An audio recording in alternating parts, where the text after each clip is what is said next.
Paz e graça aos amados irmãos. Vamos abrir a palavra de Deus na segunda epístola de Paulo a Timóteo, segunda epístola de Paulo a Timóteo, no capítulo 3. Segunda epístola de Paulo a Timóteo,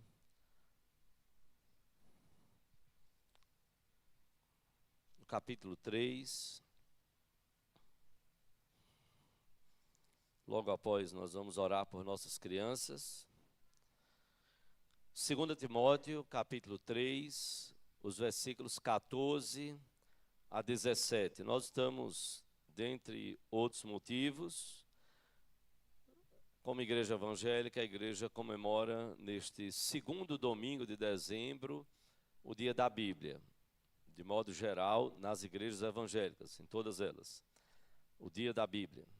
Temos uma outra comemoração que é mais pertinente à Igreja Presbiteriana do Brasil, que será falado posteriormente.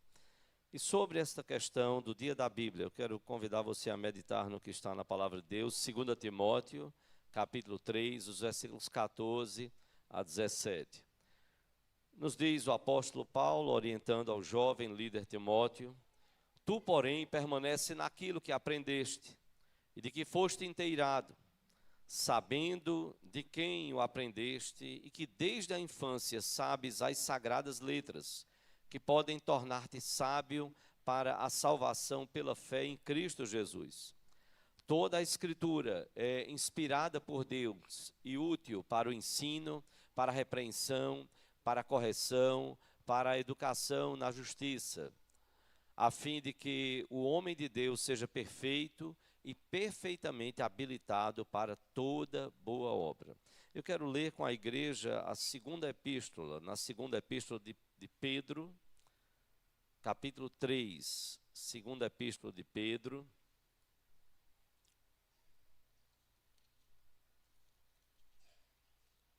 capítulo 3,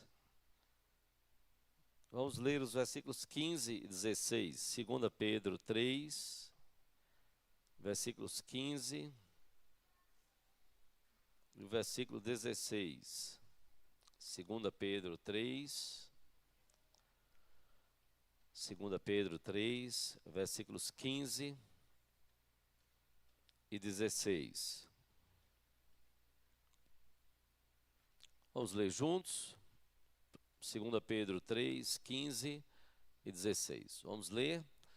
E tende por salvação a longanimidade de nosso Senhor, como igualmente o nosso amado irmão Paulo vos escreveu, segundo a sabedoria que lhe foi dada, ao falar acerca destes assuntos, como de fato costuma fazer em todas as suas epístolas, nas quais há certas coisas difíceis de entender, que os ignorantes e instáveis deturpam, como também deturpam as demais escrituras para a própria destruição deles. Vamos orar ao Senhor. Eu convido as crianças a virem à frente. Vamos orar ao Senhor. Vamos fechar os nossos olhos. Vamos fechar os olhinhos, todo mundo de olhinho fechado. Vamos falar com Deus. Senhor Deus e Pai, nós te agradecemos por esse momento tão precioso de podermos abrir a Tua Palavra. A Bíblia é a Tua Palavra e nós cremos nisto.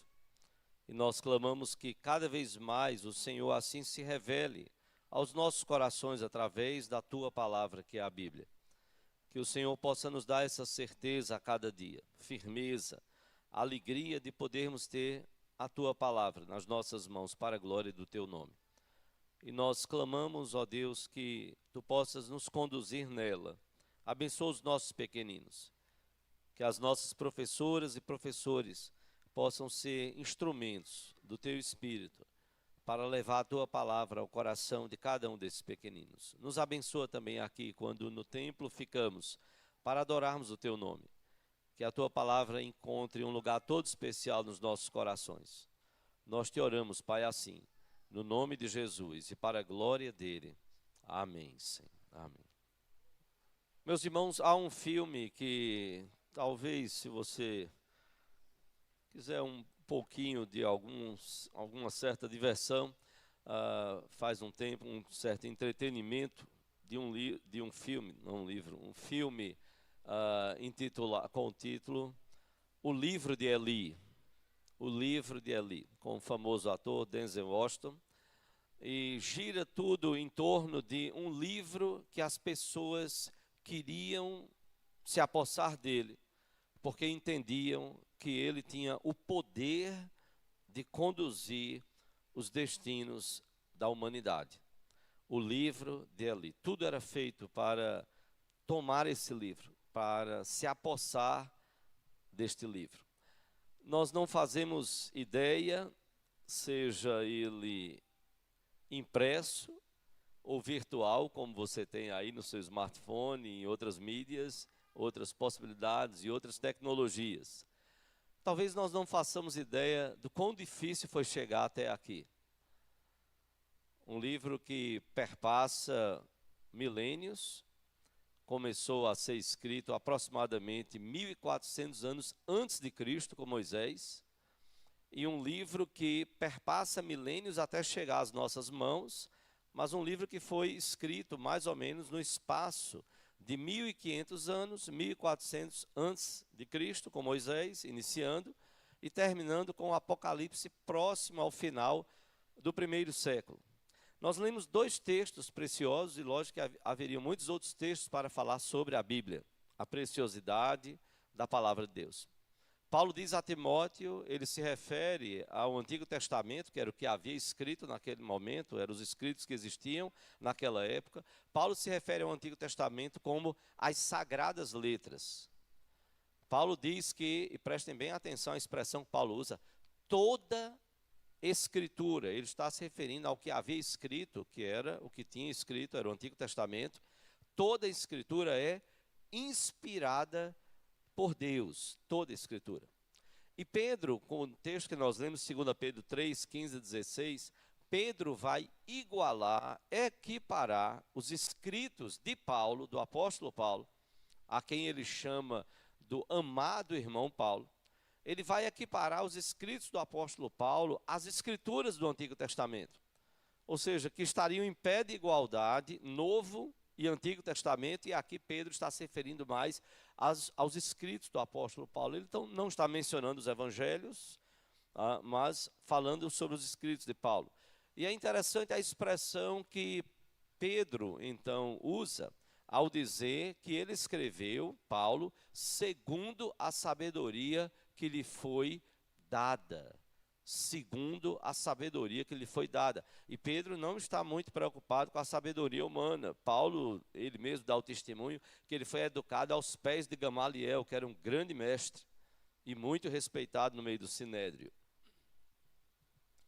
Por que trago essa palavra neste dia da Bíblia? Nós precisamos pensar, e rapidamente eu gostaria de fazer algumas colocações. O que é que o mundo pensa sobre a Bíblia? Que ideias existem por aí? Cuidado para que essas não sejam, quem sabe, algumas das ideias que estejam no seu coração. Há aqueles que então entendem que a Bíblia não é uma revelação de Deus, que ela teve uma origem subjetiva, não foi sobrenatural, ou seja, que procede do coração do homem. Alguns homens decidiram escrever algumas coisas sobre Deus, e então depois, em algum momento, a igreja entendeu que tudo aquilo ali era palavra de Deus, e começou a chamar de palavra de Deus, e assim foi. Então, para alguns, a Bíblia não é a revelação especial de Deus. Para outros, ela não tem mais autoridade do que outros livros. Ou seja, ela é mais um livro num instante, junto com outros livros que têm também igualmente autoridade. Para outros, ela é a Bíblia, eu estou tratando, não esqueça, do que o mundo pensa alguns do mundo pensam sobre a Bíblia. É apenas um registro de convicções e experiências humanas. Cada um teve a sua experiência com Deus e decidiu escrever alguma coisa sobre essa experiência com Deus. Para outros, ela não tem mais finalidade. A Bíblia é um livro velho, ultrapassado, obsoleto, dado o progresso da humanidade. Para outros, a Bíblia não é regra infalível de fé e prática, mas os seres humanos podem encontrar alguma coisa boa aí pela Bíblia. Para outros, os milagres são superstições de uma época bem atrasada.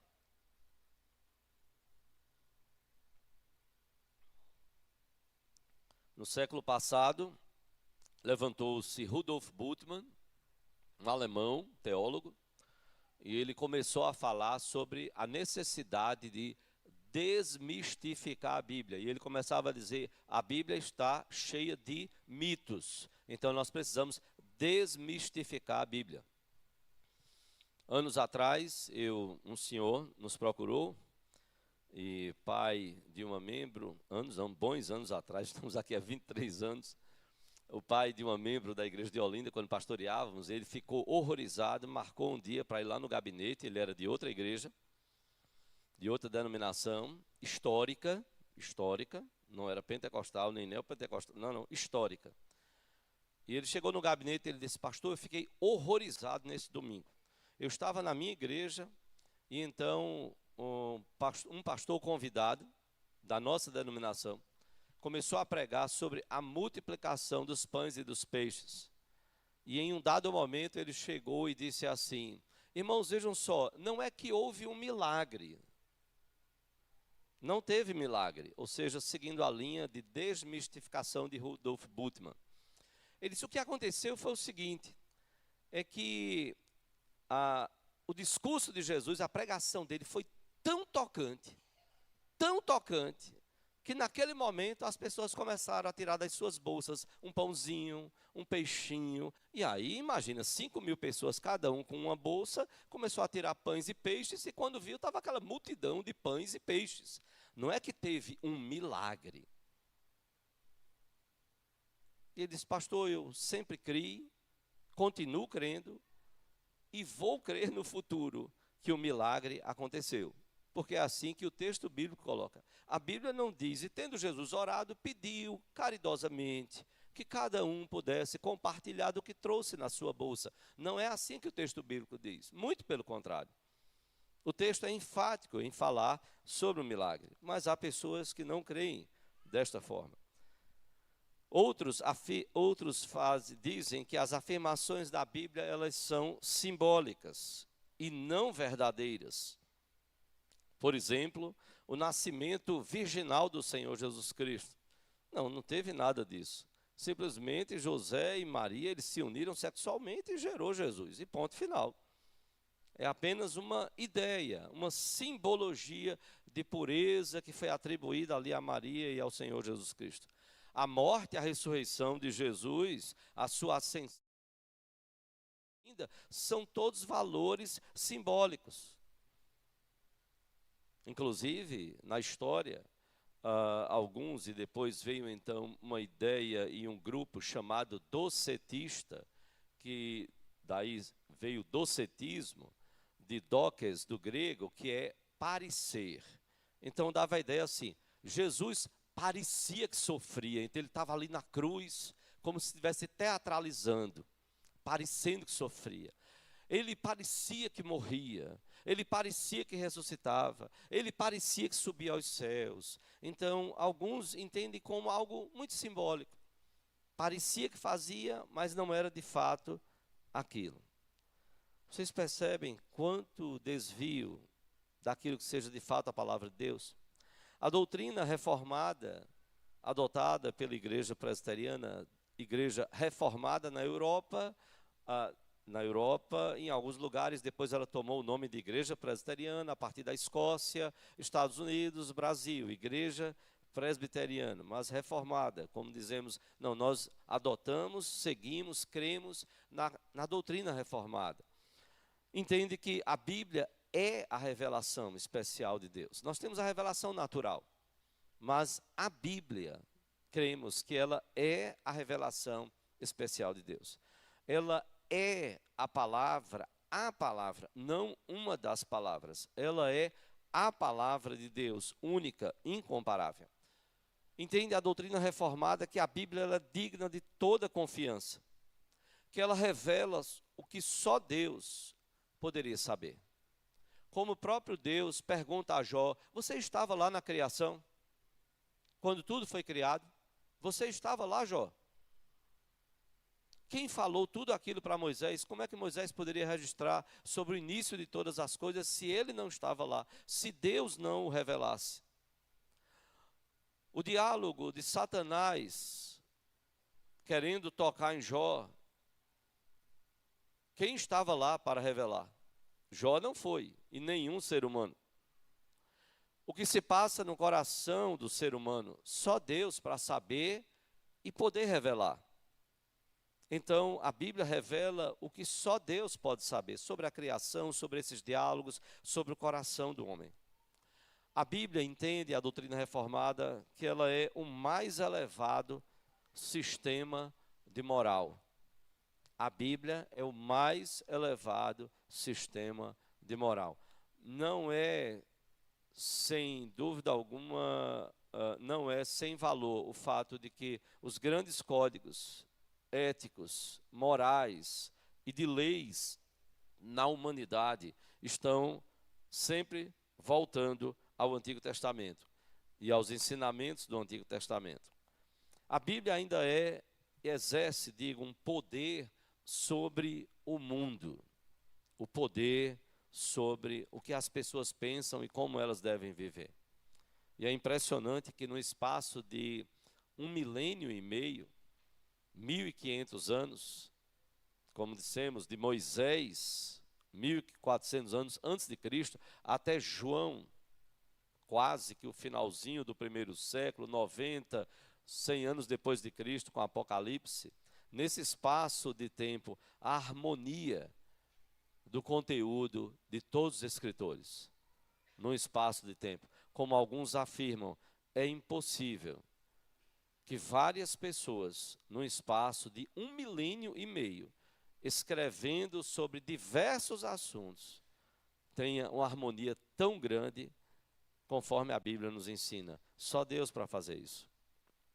E nesse sentido, gostaria de fazer uma diferença entre inspiração e revelação. Revelação é a comunicação do conhecimento ou fatos, e isso feito por Deus. A revelação é a comunicação do conhecimento ou fatos pela ação de Deus. É Deus quem comunica, então ele está revelando. Na hora que ele diz a Moisés como foi tudo criado, Deus está revelando, porque Moisés não tinha como saber, a partir dele próprio. E o que é a inspiração? A inspiração é o poder diretor e controlador de Deus sobre os escritos e sobre os escritores. Isso é inspiração. Na revelação, Deus revela, Deus traz um conhecimento, Deus fala sobre fatos que o homem não sabia, ele está revelando.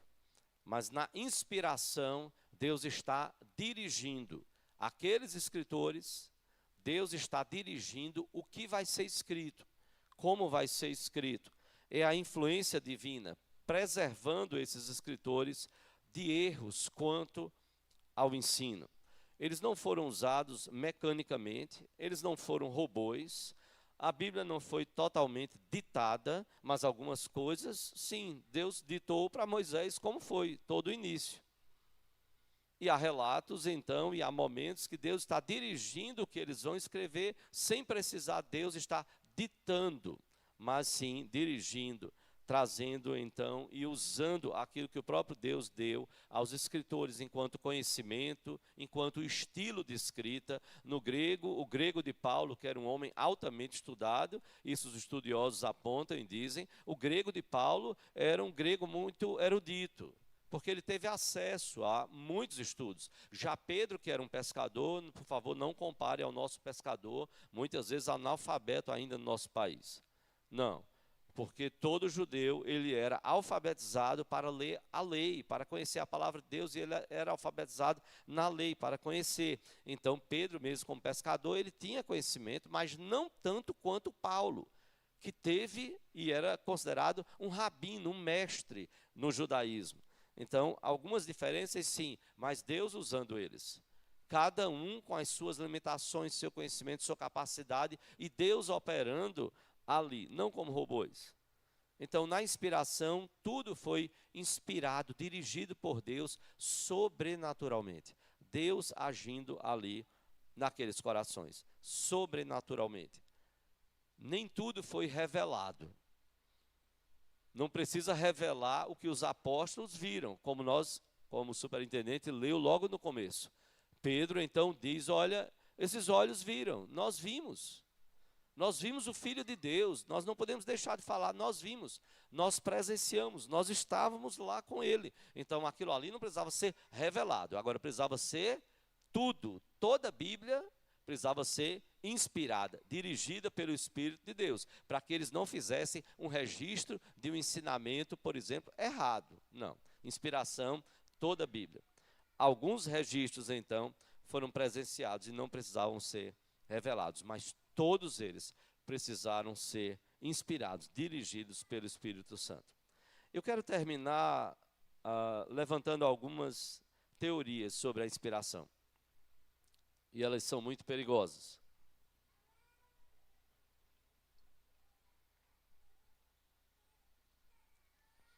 Em primeiro lugar, aqueles que defendem que não há inspiração. Dizem os ateístas, os panteístas, os deístas e os descrentes em geral. Não existe inspiração. Isso aqui é um livro puramente humano, como qualquer outro livro escrito por homens. Em segundo lugar, não só alguns afirmam que não há inspiração, mas outros afirmam que o acontecimento foi inspirado, mas o registro não.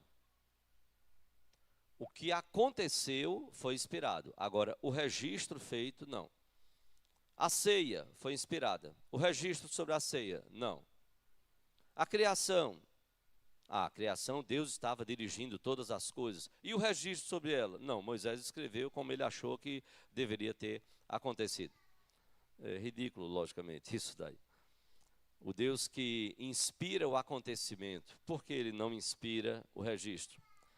Terceira teoria, ideia. O pensamento foi inspirado, não as palavras que foram usadas para serem escritas. O pensamento foi inspirado, mas não as palavras. Dr. Russell Shedd, já falecido, ele até fazia os comentários da Bíblia, que era a primeira versão quando ela foi lançada, o texto bíblico e os comentários, como nós temos, Bíblia de Genebra, tudo, mas aí na Bíblia Vida Nova, ele que escreveu esses comentários, ele disse certa vez, a ideia para combater essa coisa de o pensamento foi inspirado, mas não as palavras, ele dizia, a ideia é uma palavra interna. A ideia, o pensamento, é uma palavra interna. A palavra escrita é uma ideia externa. Eu penso e eu vou escrever. O Espírito de Deus dirigiu o coração de todos os escritores, quanto ao que eles pensaram e quanto ao que eles escreveram. Por isso que Pedro diz lá em 1 Pedro, capítulo 1, versículo 21, ele diz que, se você puder abrir, 1 Pedro, capítulo 1, versículo 21,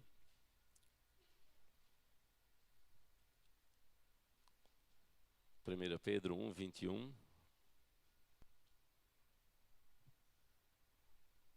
Desculpe, 2 Pedro 1, 21. 2 Pedro 1, 21.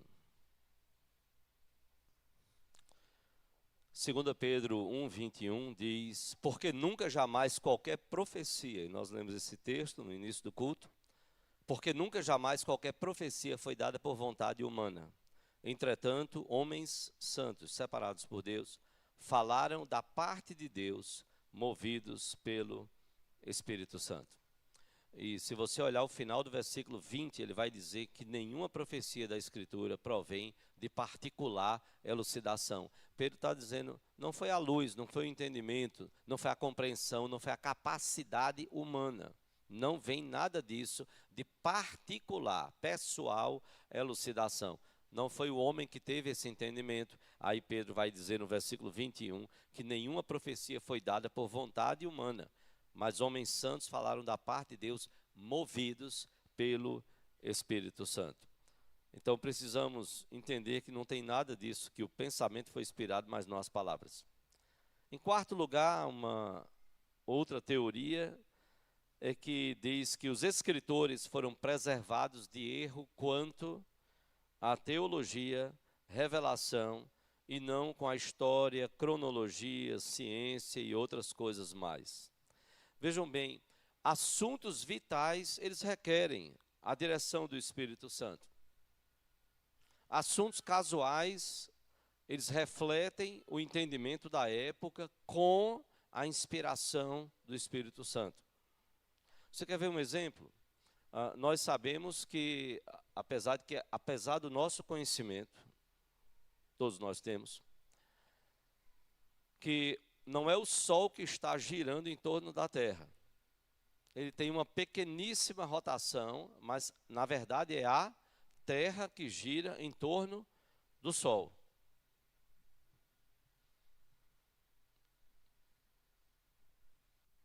Por que o pastor está rindo? É porque a gente diz assim, ó, o Sol, ele está amanhecendo ali, tá certo? Agora, quando for à tarde, ó, ele vai se mover, ele vai para lá. Não, ele não vai se mover. É a Terra que está girando.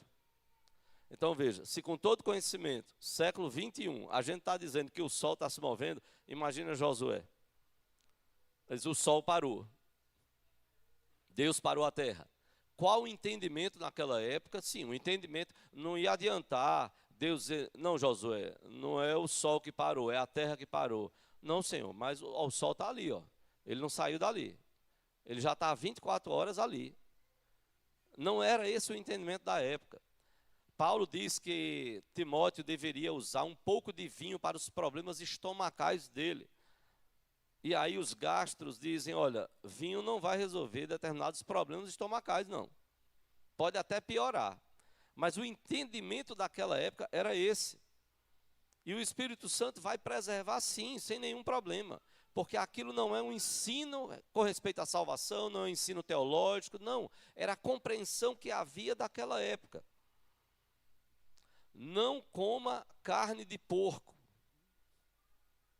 Ainda hoje nós temos problemas. Imagina na época da lei, há 1400 anos antes de Cristo, ou seja, há 3 milênios e meio.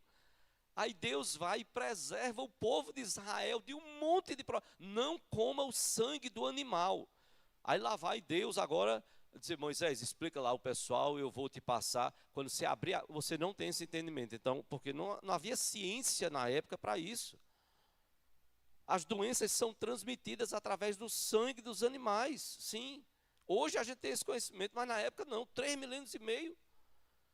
Então, o entendimento foi preservado de algumas coisas sem nenhum problema. E Deus inspirou, Deus dirigiu, Deus cuidou, sim, para dirigir o coração dos escritores.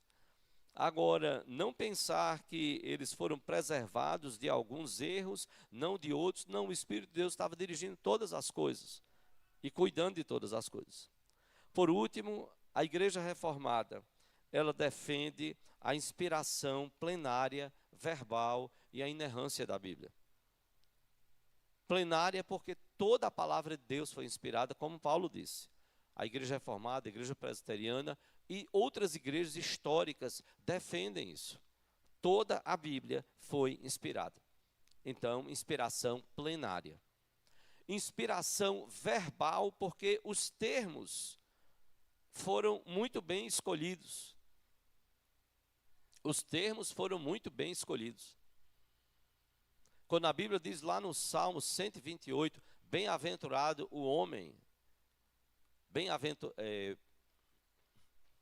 confundi o Salmo 1, versículo 1.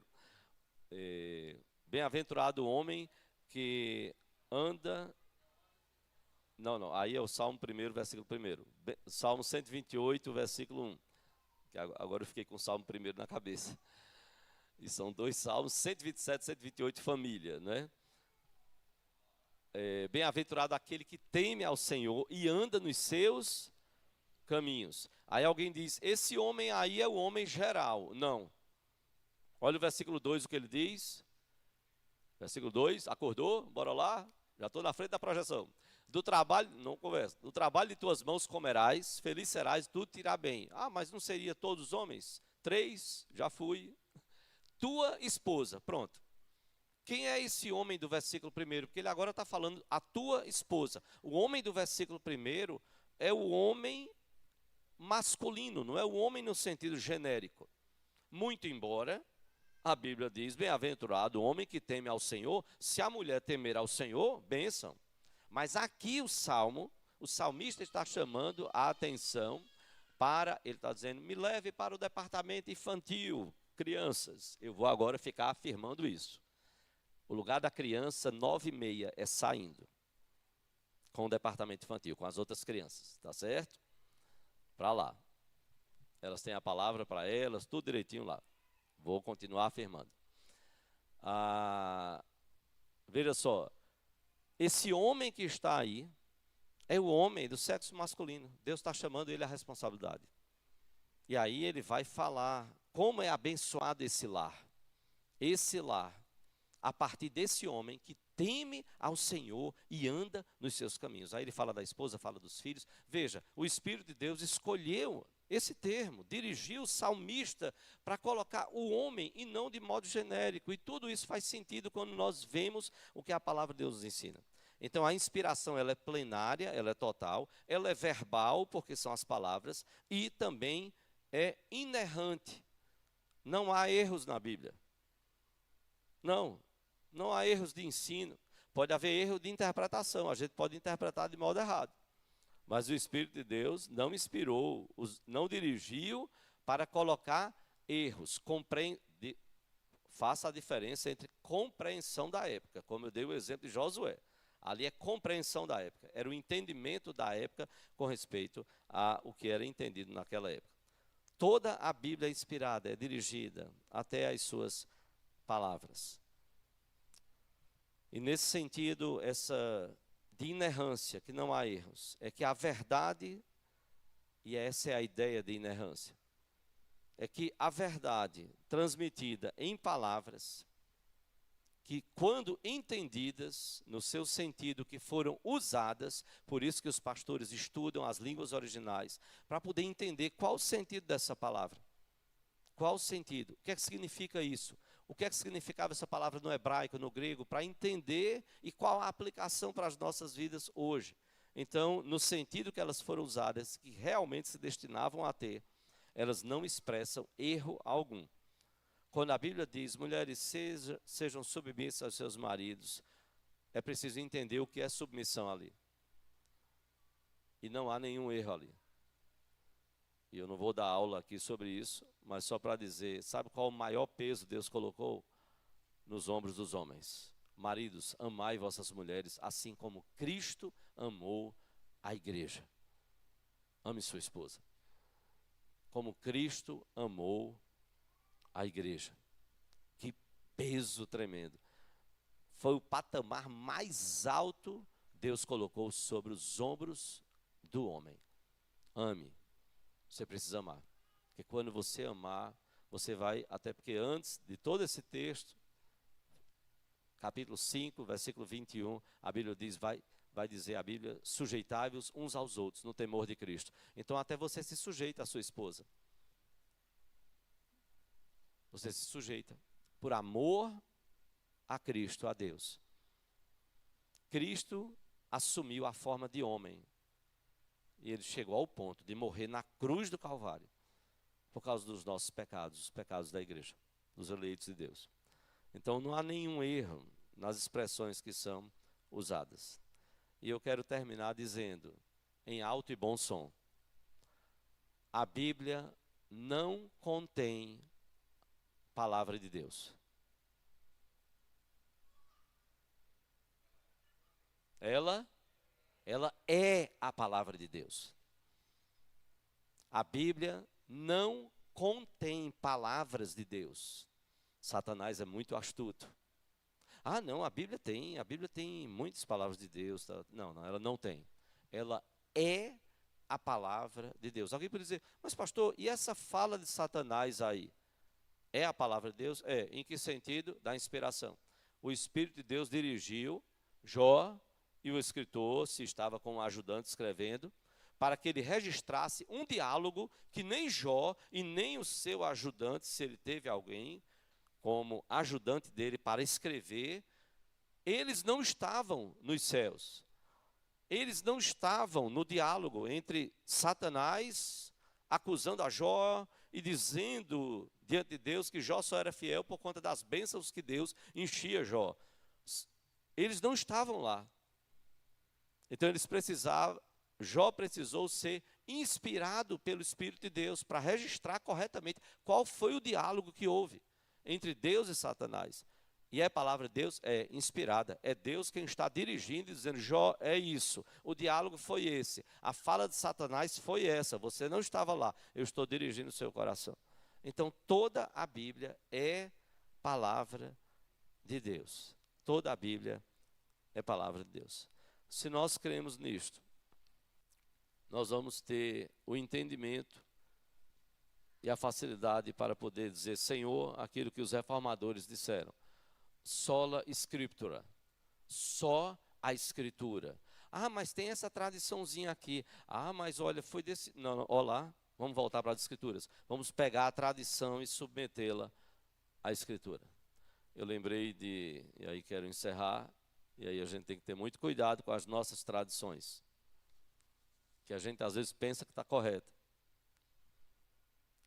E aí uma irmã chegou na porta da igreja, para o pastor Reginaldo Pinho Borges, pastor secretário nacional da terceira idade, foi pastor aqui da igreja da Conde da Boa Vista, e quando chegou na porta da igreja, ela disse assim, pastor, esta semana será uma semana sem paz. Ele achou estranho, ele disse, como assim, irmã? Uma semana sem paz? Ele disse, é, porque o senhor esqueceu. Ele disse, eu esqueci de quê? Ele disse, porque ele sempre, depois que dava a bênção apostólica, que está lá em 2 Coríntios 13, quando ele terminava a bênção, ele dizia assim, ide em paz.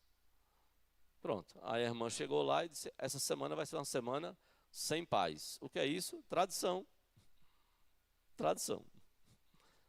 Virou tradição na igreja. O pastor vai ter que dizer, ide em paz, porque se ele não disser isso, os irmãos vão viver em guerra. Aquela semana, aguardar o próximo domingo até que o pastor possa dizer, ide em paz.